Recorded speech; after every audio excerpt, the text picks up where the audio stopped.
অভয়, তুমি আমার থেকে দূরে চলে গেলে কেন? তোমার কথা খুব মনে পড়ে। আমার জীবন একদম খালি হয়ে গেছে তুমি যাওয়ার পর থেকে। যত খুশি, যত স্বপ্ন, যত ইচ্ছে সব তোমাকে ঘিরে ছিল।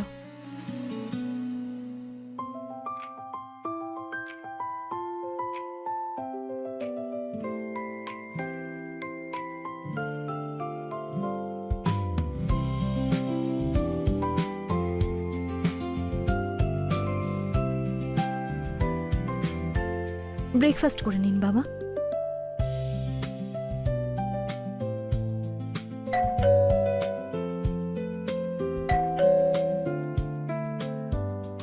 আরে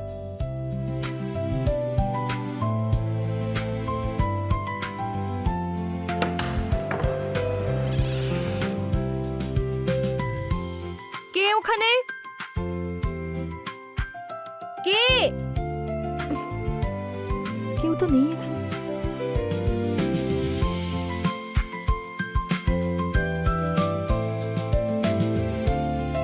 চিঠি মা?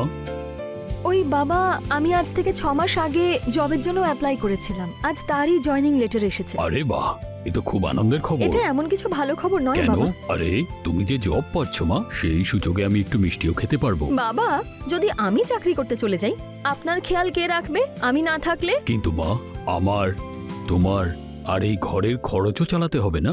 আমি বলি কি মা, তুমি আমার চিন্তা ছেড়ে দাও। আরে আমায় আজ না হয় কাল চলে যেতেই হবে, কিন্তু মা তোমার তো অনেক লম্বা জীবন বাঁচতে হবে। আর তোমার যদি আরেকটু বয়স বেড়ে যায়, তুমি কোথাও জবও পাবে না। আর বাবা, আমাকে না এসব ইমোশনাল ডায়লগ দিয়ে কোনো লাভ নেই। আমি জব করতে যাব না, আমি শুধু আপনার খেয়াল রাখবো। আমি আমার স্বামী আর আপনার ছেলেকে কথা দিয়েছিলাম, যতদিন আমি বেঁচে আছি ততদিন আমি আপনার খেয়াল রাখবো। তাহলে ঘরের খরচা কি করে চলবে? বাবা, আপনি এসব নিয়ে একদম ভাববেন না। আজই আমি সোশ্যাল মিডিয়াতে বাড়ি ভাড়া দেওয়ার জন্য অ্যাড দিয়েছি। যদি কোনো ভাড়াটে চলে আসে তাহলে সংসার খরচও ম্যানেজ হয়ে যাবে আর আমি আপনার খেয়ালও রাখতে পারবো। আচ্ছা বাবা, অনেক কথা হয়ে গেছে, আপনি জলখাবার খেয়ে নিন, আমি স্নান করে আসি। ঠিক আছে।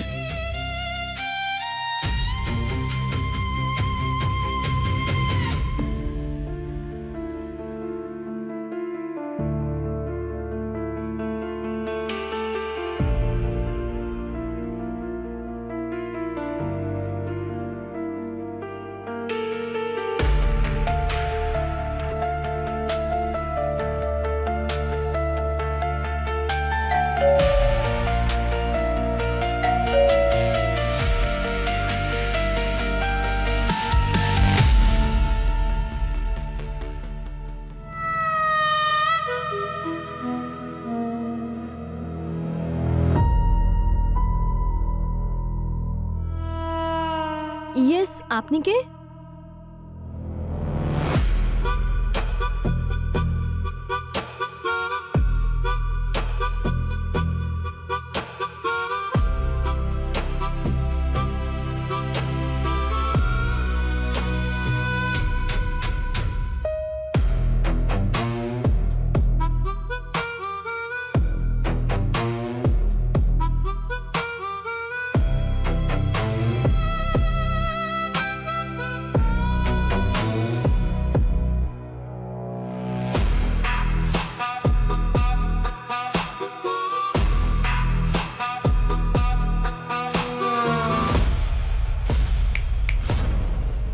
আপনি?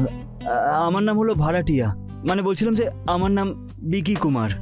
আমি সোশ্যাল মিডিয়াতে আপনার পোস্টটা দেখেছিলাম ঘর ভাড়ার জন্য, তাই চলে এলাম। ও হ্যাঁ, আপনি একাই এসেছেন না আপনার সাথে থাকার জন্য আর কেউ এসেছে? আগে আমি একাই এসেছি, ওই এই শহরে একটা মার্কেটিং কোম্পানিতে জব পেয়েছি, আর আজকে সকালেই আমি এখানে এসেছি। যদি আপনার বাড়িতে ছোট্ট একটা ঘর পাওয়া যেত তাহলে খুব ভালো হতো। কে ওখানে মা? আমি আপনাকে বলেছিলাম না যে ভাড়াটে আসবে বলেছে। ভিকি কুমার এসেছেন। নমস্কার কাকু। মা, যা ওকে ঘর দেখাও আর সমস্ত নিয়ম কানুনও বুঝিয়ে দিও। হ্যাঁ বাবা, আপনি ভেতরে আসুন না, আমি আপনাকে ঘর দেখিয়ে দিচ্ছি। হ্যাঁ, থ্যাংক ইউ। হ্যাঁ।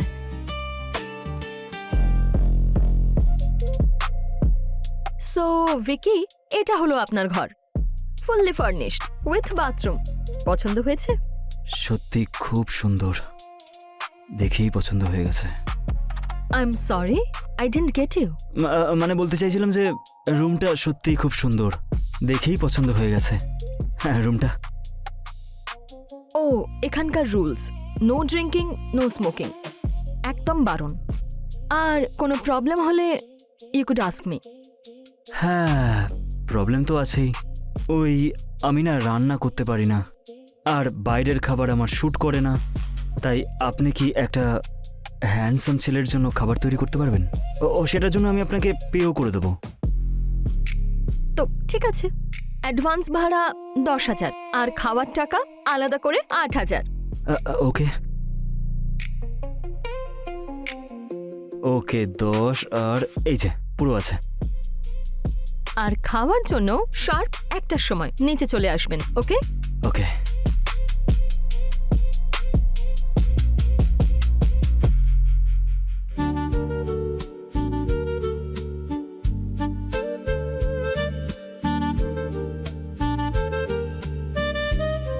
মা, মা, আরে তুমি কোথায় গেলে? বাবা ডাকছে বলে মনে হচ্ছে তো।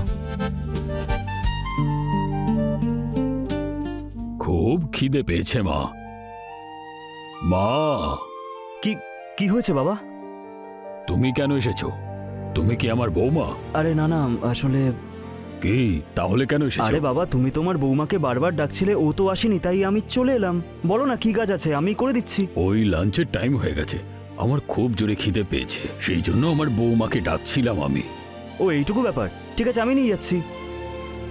আরে আরে, কি করছো কি? আমাকে এইভাবে কেন তুলছো? আমাকে দাঁড় করিয়ে ধরো, আমি নিজেই চলে যাব। আরে বাবা, তোমাকে যদি হাঁটিয়ে নিয়ে যাই না, তাহলে লাঞ্চের জায়গায় ডিনার করতে হবে, আর ডিনার অবধি আমি ওয়েট করতে পারবো না। আমার পেটের মধ্যে ইঁদুর বিড়াল যা আছে সবাই দৌড়াদৌড়ি করছে। চলো না বাবা। হুম।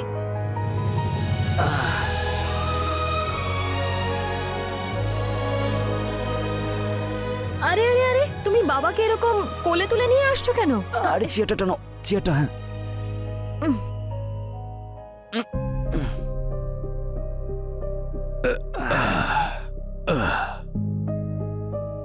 মা, মা, আমি তোমাকে ডাকছিলাম, তুমি আসোনি, তাই ও আসলো আর আমাকে কোলে তুলে নিয়ে এখানে নিয়ে আসলো।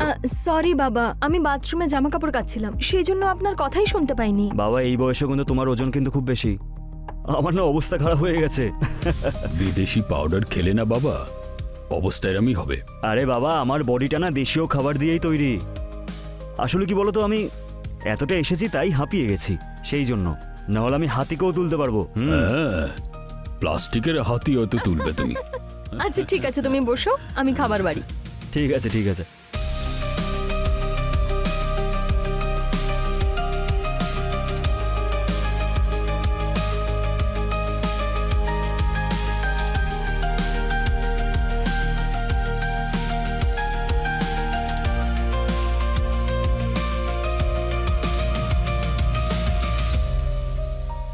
বাহ, বেশ সুস্বাদু খাবার তো বাবা। সত্যি তোমার বৌমা না খুব টেস্টি টেস্টি খাবার তৈরি করে। আর একটু খাও বাবা। আরে না না বাবা, এতেই আমার হয়ে যাবে। যদি পেটে একটু জায়গা থাকতো না, তাহলে আমি আরো খেয়ে নিতাম। হ্যাঁ।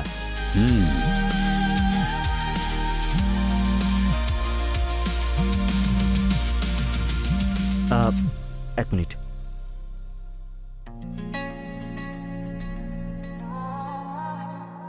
মা, ভিকি না খুবই সুন্দর এবং হাসি খুশি ছেলে। হ্যাঁ, মা, আমার পেট ভরে গেছে, আমাকে আমার ঘর অব্দি ছেড়ে দিয়ে এসো। আরে দাঁড়াও দাঁড়াও দাঁড়াও, আমি তুলে দিচ্ছি। ওঠো বাবা।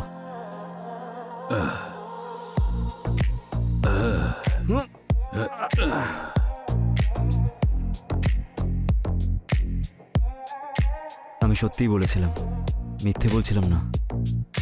তুমি সত্যিই খুব টেস্টি খাবার তৈরি করো। সত্যিই তোমার মতন যদি আমার ওয়াইফটা হতো, তাহলে আমি রোজ টেস্টি খাবার পেতাম। হুম।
ঘরে যাওয়া যাক। আমায় কোলে নেবে না?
আচ্ছা, বাবার কি হয়েছিল?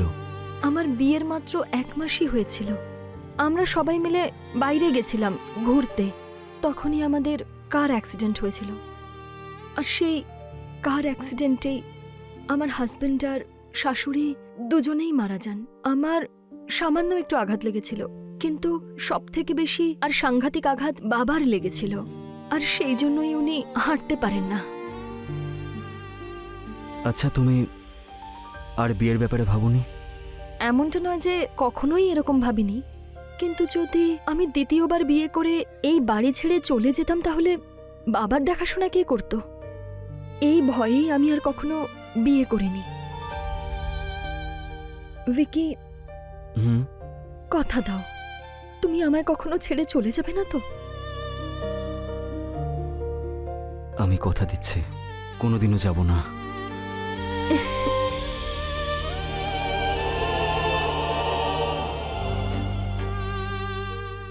সুরেশ মালহোত্রা, অনেক বছর আগে তুমি টাকার জন্য মদন গুপ্তা আর ওনার স্ত্রী গায়ত্রীকে মেরে দিয়ে একটা ছোট্ট বাচ্চার জীবনটা নষ্ট করে দিয়েছ। আজ সেই বাচ্চাটা বড় হয়ে গেছে, আর আজ ভিকি তোমার এই বাড়ির সম্মানকে খুব ভালোবেসে ছিন্ন বিচ্ছিন্ন করে সে তার বদলা নিয়েছে।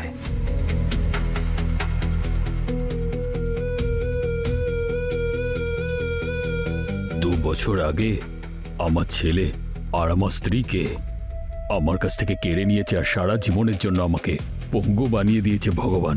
আমার কর্মের ফল আমি পেয়ে গেছি। ভিকিকে শাস্তি দেওয়ার দরকার হলে আমাকে দিতে। বিনা কারণে তুমি আগের থেকে অনেক দুঃখ ভোগ করছো, তার উপর ওই ভিকি তোমার উপর এত দুঃখের বোঝা দিয়ে সবকিছু শেষ করে দিয়ে পালিয়ে গেল। বাবা, আমি ওকে পালাতে দিলে তবে না ও পালাবে?